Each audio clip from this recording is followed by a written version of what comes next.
गणेशाय नमः। ओम श्री पुराण पुरुषोत्तमाय नमः।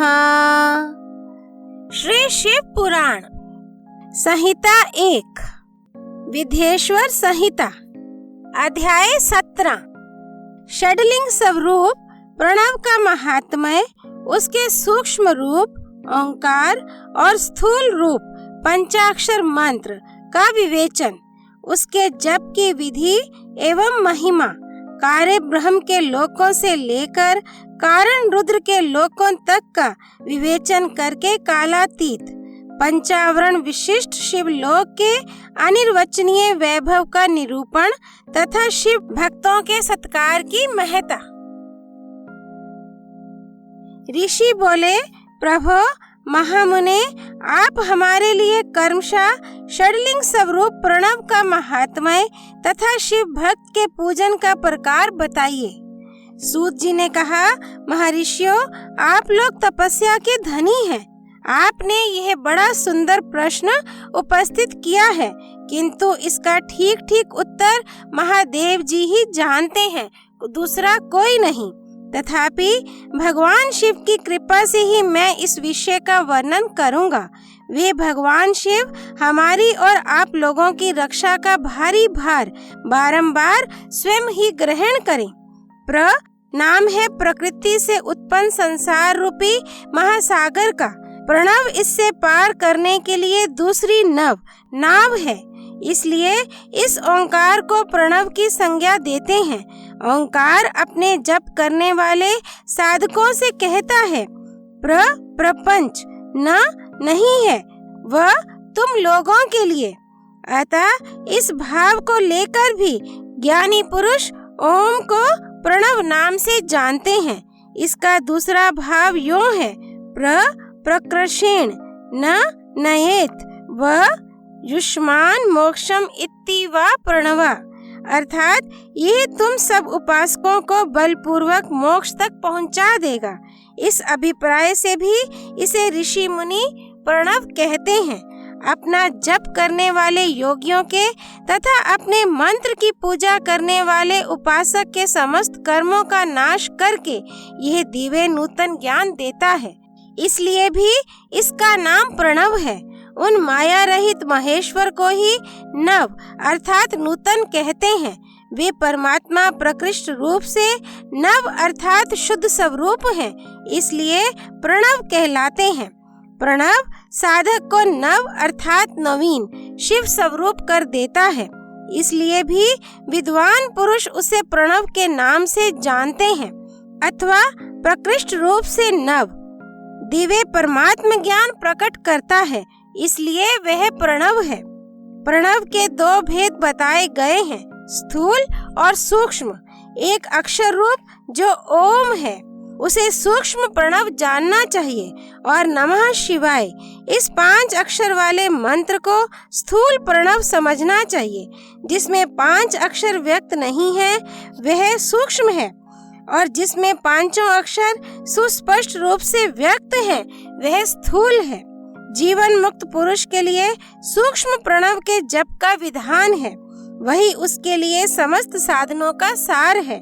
यद्यपि जीवन मुक्त के लिए किसी साधन की आवश्यकता नहीं है, क्योंकि वह सिद्ध रूप है, तथापि दूसरों की दृष्टि में जब तक उसका शरीर रहता है तब तक उसके द्वारा प्रणव जप की सहज साधना स्वतः होती रहती है।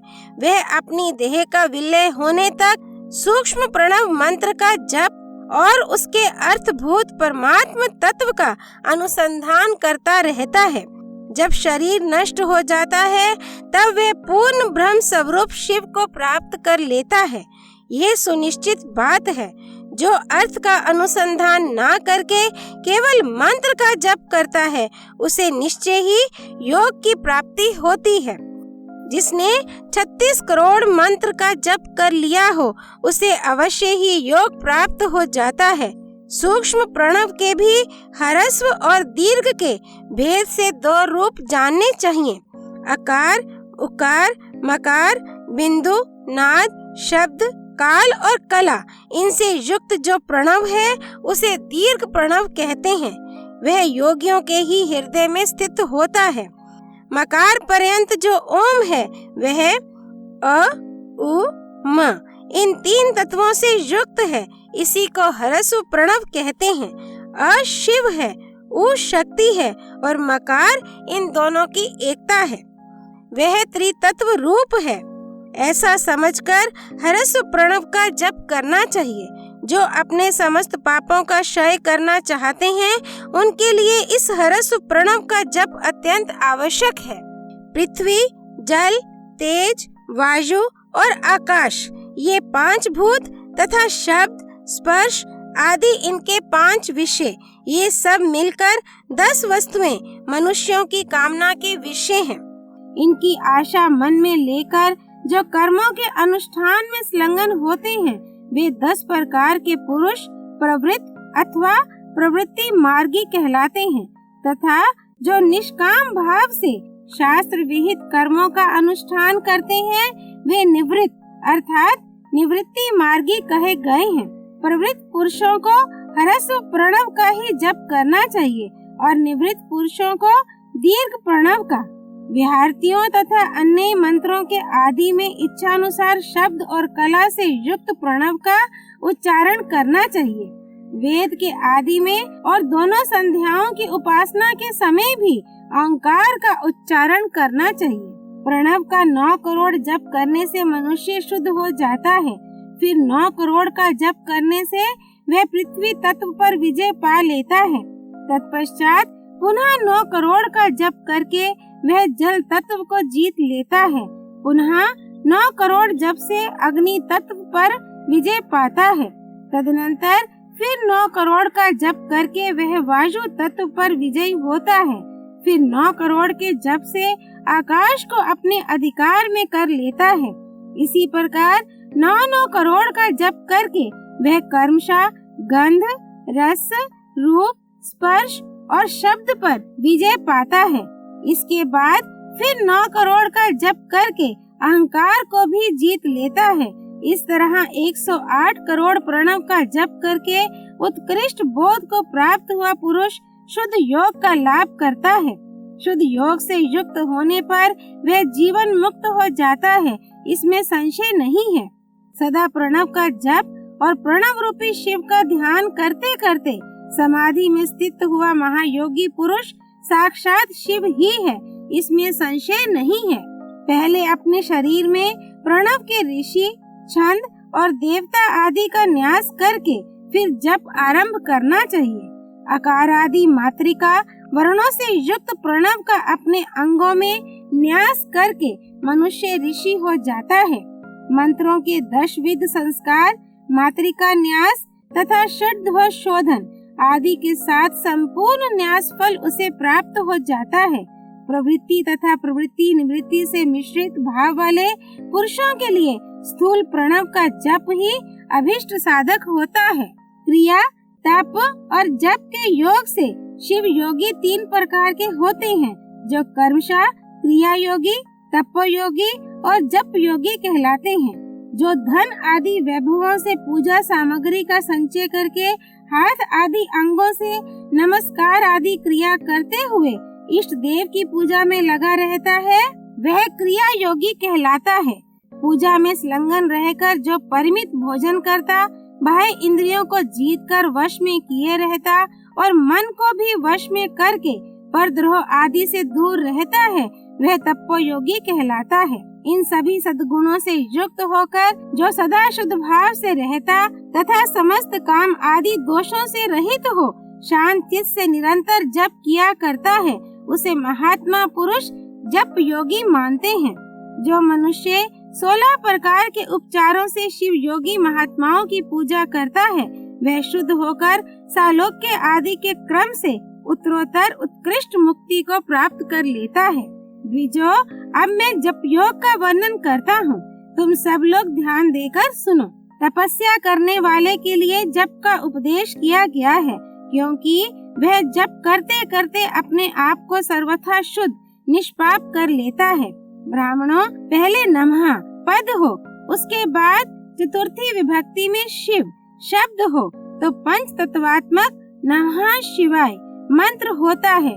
इसे शिव पंचाक्षर कहते हैं। ये स्थूल प्रणव रूप है। इस पंचाक्षर के जप से ही मनुष्य संपूर्ण सिद्धियों को प्राप्त कर लेता है। पंचाक्षर मंत्र के आदि में ओंकार लगाकर ही सदा उसका जप करना चाहिए। बीजो गुरु के मुख से पंचाक्षर मंत्र का उपदेश पाकर जहाँ सुख पूर्वक निवास किया जा सके, ऐसी उत्तम भूमि पर महीने के पूर्व पक्ष शुक्ल में प्रतिपदा से आरंभ करके कृष्ण पक्ष की चतुर्दशी तक निरंतर जप करता रहे। माघ और भादों के महीने अपना विशिष्ट महत्व रखते हैं। ये समय सब समयों से उत्तमोत्तम माना गया है। साधक को चाहिए कि वह प्रतिदिन एक बार परिमित भोजन करे, मौन रहे, इंद्रियों को वश में रखे, अपने स्वामी एवं माता पिता की नित्य सेवा करे। इस नियम से रहकर जप करने वाला पुरुष 1 सहस्त्र जप से ही शुद्ध हो जाता है, अन्यथा वह ऋणी होता है। भगवान शिव का निरंतर चिंतन करते हुए पंचाक्षर मंत्र का 5 लाख जप करे। जप काल में इस प्रकार ध्यान करे। कल्याण दाता भगवान शिव कमल के आसन पर विराजमान है। उनका मस्तक श्री गंगा जी तथा चंद्रमा की कला से सुशोभित है। उनकी बाईं जांघ पर आदि शक्ति भगवती उमा बैठी हैं। वहाँ खड़े हुए बड़े बड़े गण भगवान शिव की शोभा बढ़ा रहे हैं। महादेव जी अपने 4 हाथों में मृग मुद्रा, टंक तथा वर एवं अभय की मुद्राएं धारण किए हुए हैं। इस प्रकार सदा सब पर अनुग्रह करने वाले भगवान सदाशिव का बारंबार स्मरण करते हुए हृदय अथवा सूर्य मंडल में पहले उनकी मानसिक पूजा करके फिर पूर्वाभिमुख हो पूर्वोक्त पंचाक्षरी विद्या का जप करे। उन दिनों साधक सदा शुद्ध कर्म ही करे और दुष्कर्म से बचा रहे। जप की समाप्ति के दिन कृष्ण पक्ष की चतुर्दशी को प्रातः काल नित्य कर्म करके शुद्ध एवं सुंदर स्थान में शौच संतोषादि नियमों से युक्त हो शुद्ध हृदय से पंचाक्षर मंत्र का 12 सहस्त्र जप करे। तत्पश्चात 5 सपत्नीक ब्राह्मणों का जो श्रेष्ठ एवं शिव भक्त हो वरण करे। इनके अतिरिक्त एक श्रेष्ठ आचार्य परवर का भी वरण करे और उसे सांब सदाशिव का स्वरूप समझे। ईशान, तत्पुरुष, अघोर, वामदेव तथा सद्योजात इन 5 के प्रतीक स्वरूप 5 ही श्रेष्ठ और शिव भक्त ब्राह्मणों का वरण करने के पश्चात पूजन सामग्री को एकत्र करके भगवान शिव का पूजन आरंभ करे। विधि पूर्वक शिव की पूजा संपन्न करके होम आरंभ करे। अपने ग्रह सूत्र के अनुसार सुखांत कर्म करके अर्थात परिसमूहन, उपलेपन, उलेखन, मृद उद्धरण और अभ्युक्षण इन 5 भू संस्कारों के पश्चात वेदी पर स्वाभिमुख अग्नि को स्थापित करके कुश कंडिका के अनंतर प्रज्वलित अग्नि में आज्या भागान आहुति देकर प्रस्तुत होम का कार्य आरंभ करे। कपिला गाय के घी से 11, 101 अथवा 1001 आहुतियाँ स्वयं ही दे अथवा विद्वान पुरुष शिव भक्त ब्राह्मणों से 108 आहुतियाँ दिलाए। होम कर्म समाप्त होने पर गुरु को दक्षिणा के रूप में एक गाय और बैल देने चाहिए। ईशान आदि के प्रतीक रूप जिन 5 ब्राह्मणों का वर्ण किया गया हो उनको ईशान आदि का स्वरूप ही समझे तथा आचार्य को सांब सदाशिव का स्वरूप माने। इसी भावना के साथ उन सबके चरण धोए और उनके चरणोदक से अपने मस्तक को सींचे।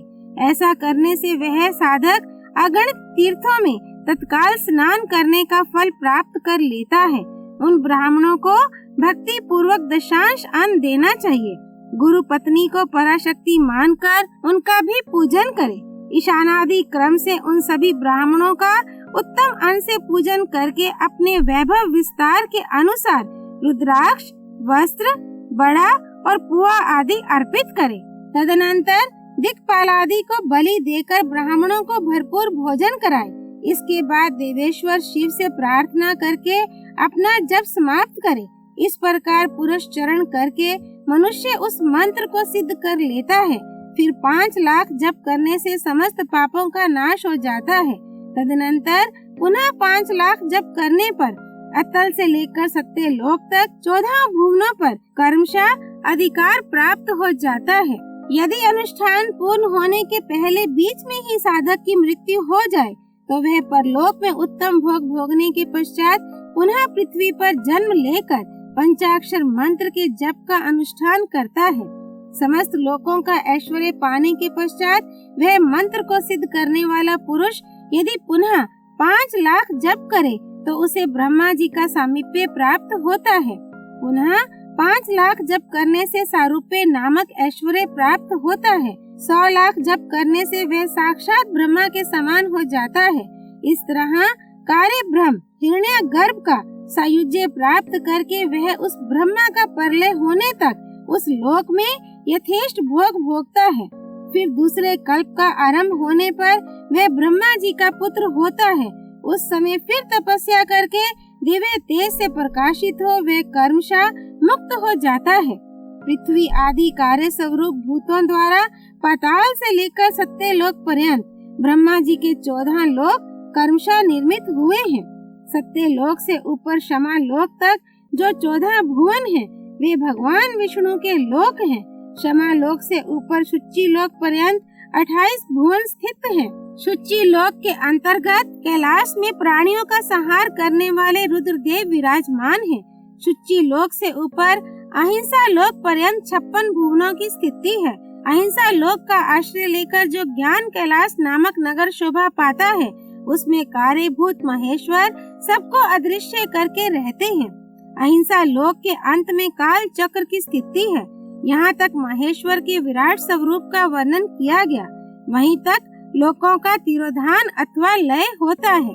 उससे नीचे कर्मों का भोग है और उससे ऊपर ज्ञान का भोग। उसके नीचे कर्म माया है और उसके ऊपर ज्ञान माया। अब मैं कर्म माया और ज्ञान माया का तात्पर्य बता रहा हूँ। माँ का अर्थ है लक्ष्मी। उससे कर्म भोग याद प्राप्त होता है, इसलिए वह माया अथवा कर्म माया कहलाती है। इसी तरह माँ अर्थात लक्ष्मी से ज्ञान भोग याद अर्थात प्राप्त होता है, इसलिए उसे माया या ज्ञान माया कहा गया है। उपरयुक्त सीमा से नीचे नश्वर भोग है और ऊपर नित्य भोग। उससे नीचे ही तिरोधान अथवा लय है, ऊपर नहीं। वहाँ से नीचे ही कर्ममय पाशों द्वारा बंधन होता है, ऊपर बंधन का सदा अभाव है। उससे नीचे ही जीव सकाम कर्मों का अनुसरण करते हुए विभिन्न लोकों और योनियों में चक्कर काटते हैं।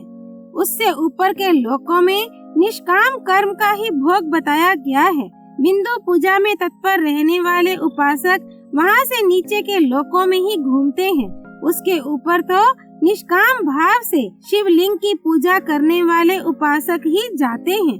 जो एकमात्र शिव की ही उपासना में तत्पर हैं, वे उससे ऊपर के लोकों में जाते हैं। वहाँ से नीचे जीव कोटि है और ऊपर ईश्वर कोटि। नीचे संसारी जीव रहते हैं और ऊपर मुक्त पुरुष। नीचे कर्म लोक है और ऊपर ज्ञान लोक। ऊपर मद और अहंकार का नाश करने वाली नम्रता है। वहाँ जन जनित तिरोधान नहीं है।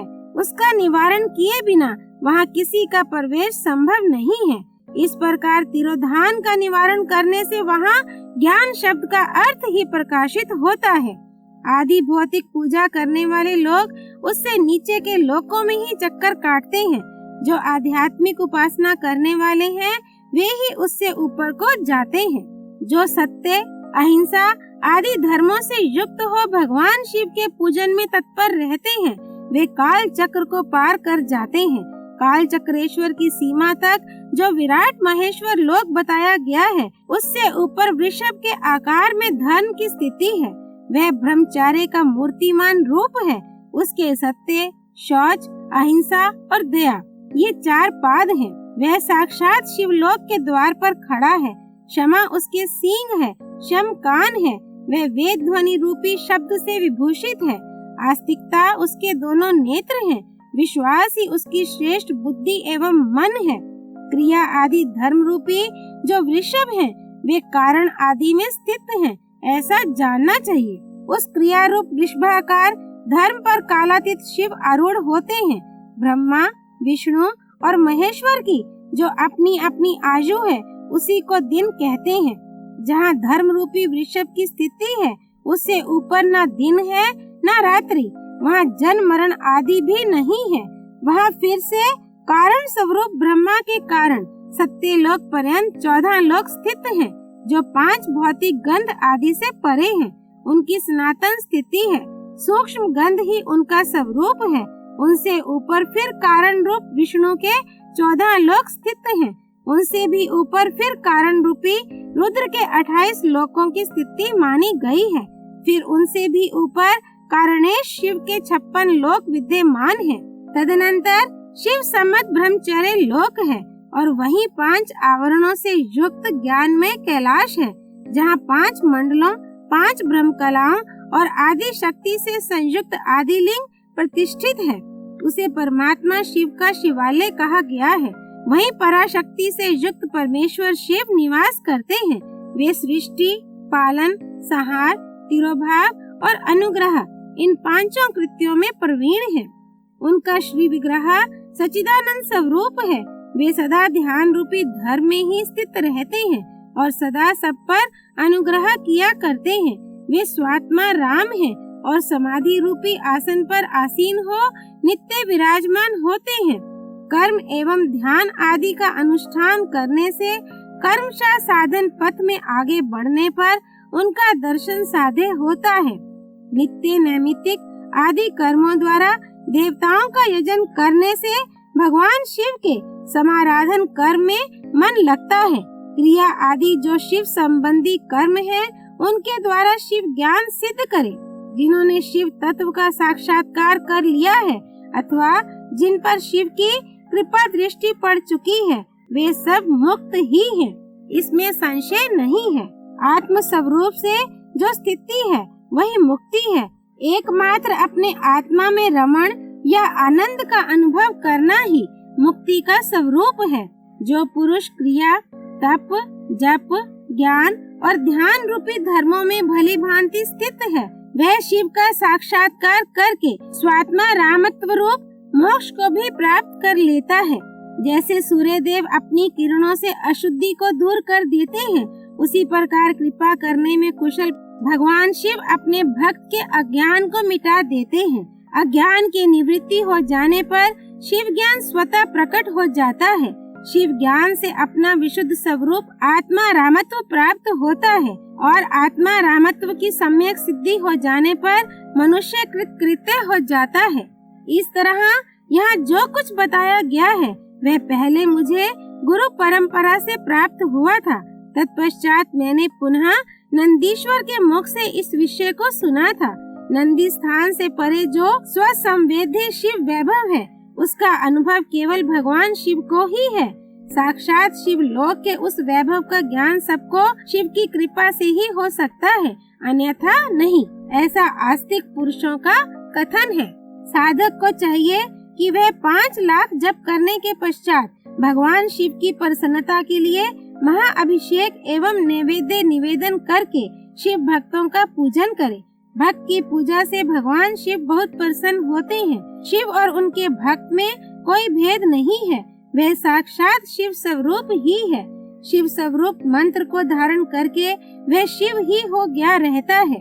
शिव भक्त का शरीर शिव रूप ही है, अतः उसकी सेवा में तत्पर रहना चाहिए। जो शिव के भक्त हैं, वे लोक और वेद की सारी क्रियाओं को जानते हैं। जो कर्मशः जितना जितना शिव मंत्र का जप कर लेता है, उसके शरीर को उतना शिव का सामीप्य प्राप्त होता जाता है, इसमें संशय नहीं है। शिव भक्त स्त्री का रूप देवी पार्वती का ही स्वरूप है। वह जितना मंत्र जपती है, उसे उतना ही देवी का सानिध्य प्राप्त होता जाता है। साधक स्वयं शिव स्वरूप होकर पराशक्ति का पूजन करे। शक्ति, वेर तथा लिंग का चित्र बनाकर अथवा मिट्टी आदि से इनकी आकृति का निर्माण करके प्राण प्रतिष्ठा पूर्वक निष्कपट भाव से इनका पूजन करे। शिवलिंग को शिव मानकर, अपने को शक्ति रूप समझकर, शक्ति लिंग को देवी मानकर और अपने को शिव रूप समझकर, शिवलिंग को नाद रूप तथा शक्ति को बिंदु रूप मानकर परस्पर सटे हुए शक्ति लिंग और शिवलिंग के प्रति उपप्रधान और प्रधान की भावना रखते हुए जो शिव और शक्ति का पूजन करता है, वह मूल रूप की भावना करने के कारण शिव रूप ही है। शिव भक्त शिव मंत्र रूप होने के कारण शिव के ही स्वरूप हैं। जो 16 उपचारों से उनकी पूजा करता है उसे अभिष्ट वस्तु की प्राप्ति होती है। जो शिव लिंगोपासक शिव भक्त की सेवा आदि करके उसे आनंद प्रदान करता है, उस विद्वान पर भगवान शिव बड़े प्रसन्न होते हैं। 5, 10 या 100 सपत्नीक शिव भक्तों को बुलाकर भोजन आदि के द्वारा पत्नी सहित उनका सदैव समादर करे। धन में, देह में और मंत्र में शिव भावना रखते हुए उन्हें शिव और शक्ति का स्वरूप जानकर निष्कपट भाव से उनकी पूजा करे। ऐसा करने वाला पुरुष इस भूतल पर फिर जन्म नहीं लेता। अध्याय 17 संपूर्ण। माँ गौरी पति शिव शंकर भगवान की जय। पंचाक्षर मंत्र ओम नमः शिवाय की जय। हर हर महादेव। श्री हरि अर्पणमस्तु।